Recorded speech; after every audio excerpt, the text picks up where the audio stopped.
Alright, so I'm just gonna make a quick little video breaking down the carrier bump soft lock, like how to prevent it and what triggers are involved. So basically this is the first trigger that's involved. It's right before carrier bump door. And the second one is like kinda way over there. I'll explain more about it later. Basically, when you hit this trigger, there's some text that shows up on screen, says hold your position until the monitor returns. All you need to do is look at the timer right when that text appears on screen.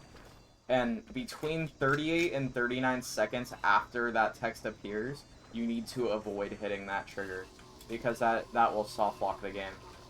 So you would only really need to worry about this if you get a carrier bump that is well past the door. So like if you get a carrier bump that looks something like this, or you're like way past the door, you will probably be fast enough to soft lock, and you'll need to be careful about it.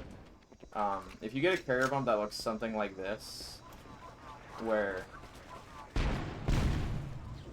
you're inside the door, like not like this, but where you're like inside the door and like you have to do all this like jumping through the door and stuff, you don't really need to worry about it.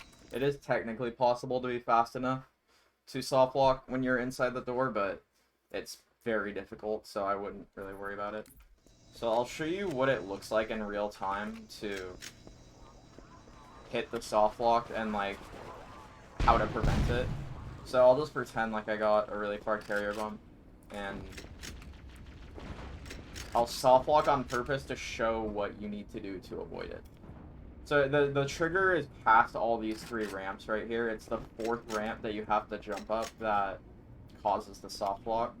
So you could run through all this like normal and not ever have to stop or wait or anything. It's when you get right here is when you have to wait. So I would be fine to jump through right now because it's before 38 seconds.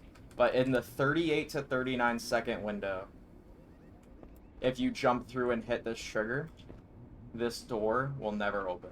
That is the only second window that this trigger will never open the door.